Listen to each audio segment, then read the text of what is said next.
Hey, what's up, what's up, what's up, what's up? A gracious good morning to you good people. It's your girl KB. You know what I do? And you know why I do it. It is Thursday morning. It is September 18th. And the time is 4:04 in the AM. Of course, I didn't get started on my paperwork yet. I got a lot to say. Anywho, diving right in. Folks, I love my music. You heard me say that yesterday. I love my music. I especially like the old school hip hop when it meant something, when it reflected, the good old days when, hanging out on the front porch or the stoop, uh, the innocence of being a kid, yet, having that hood edge, the commonality of growing up poor and, recognizing systemic oppression, because that's what it was. We all had that in common. We could all share that. Now we're talking about material things, the desire for material things, or ill-gotten gains, ways to get the material things. We're singing about things devoid of value. We're talking about misogyny, the degradation of women. We've embraced the N word, as a term of endearment, when not so long ago that word had hounds and mobs and lynchings and blood attached to it. But now we've embraced it. For me, that makes no sense. Okay, that's just me. Anywho, as I was walking into my office this morning, I've thought about Houdini, that group. Friends, how many of us have them? And the word friend, that's what I'm focused on. The word friend, what that means today. For me, friend means someone that loves me in season and out of season and challenges me to grow, to be the best version of myself.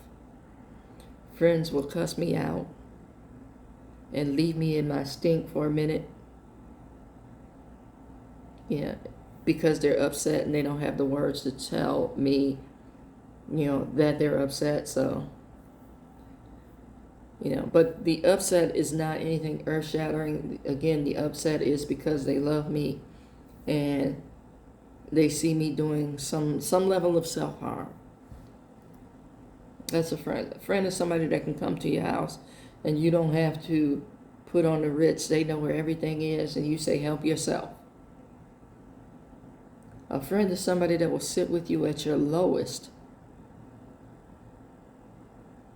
And they're not going to coddle you because you're at your lowest. They're going to tell you, okay, this is what you did. Now you need to get up, clean yourself up, and clean this mess up.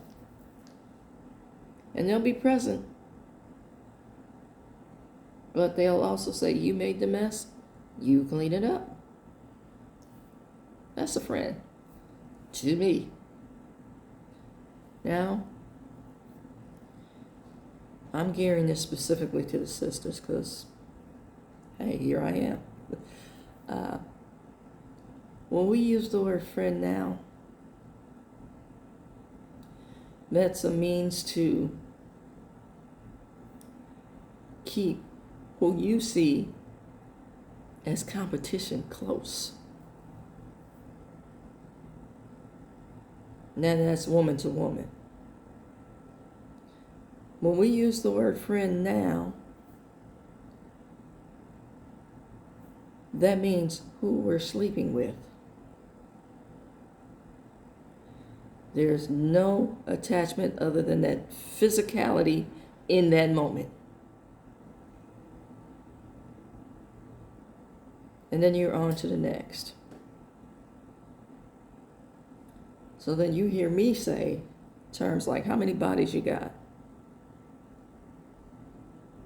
Because at that point, it's a matter of attrition.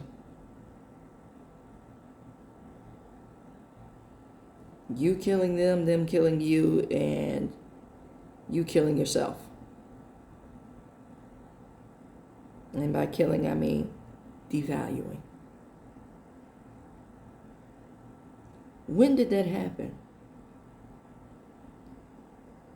When did we learn to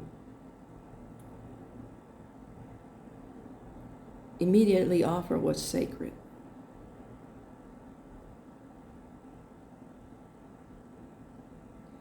And I say that with all seriousness, We claim, notice I said we claim Christianity, and then we have all these scriptures that talk about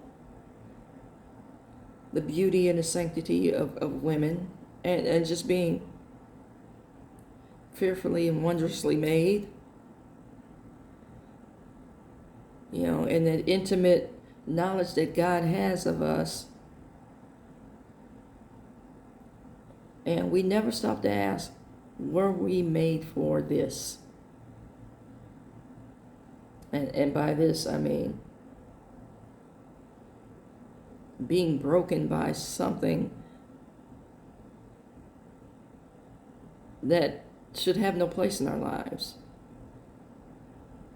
Or if you think about, the upset when the woman broke the alabaster box to use the highly valued sacred perfumed oil at the feet of Jesus.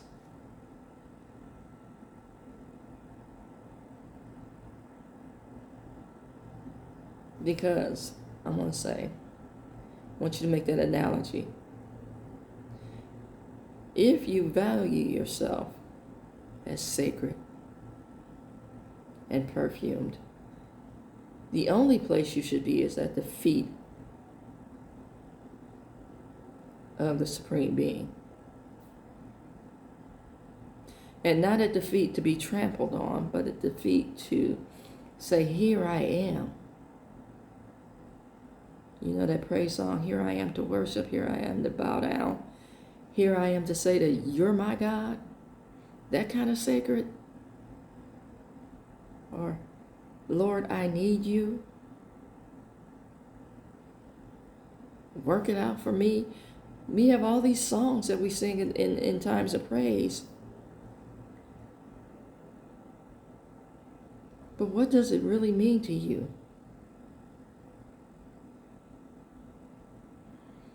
See, we have gotten definitions twisted where intimacy immediately means sex. And it doesn't. And I want you to think about this. Because I heard someone, they once told me, I will never marry anybody that I haven't slept with. And this particular individual has been married twice. And yeah. I'm just going to leave it like that. They've been married twice. And that was early on. So you can let your imagination fill in the blanks. But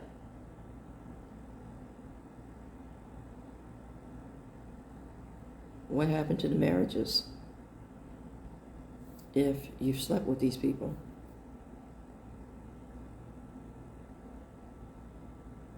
Was that the sacred part? Was that the sanctified part? Again, I say we have these definitions confused, and then I early on in some of my recordings, I talked about the more I study about love based on what I know about Scripture. Notice the wording, what I know about Scripture. Because there's always more to learn, just like anything else in life. We have gotten away from some things that have sustained us. And I see sisters, my sisters in the alphabet community, talk about, what they're never going to do again, because they have learned these lessons about sacred femininity. We call each other queens and sisters. Can we live up to those titles? That's all I want to know. Can we live up to those titles? Because queens and sisters are sacred femininities, sacred bonds, and sacred titles.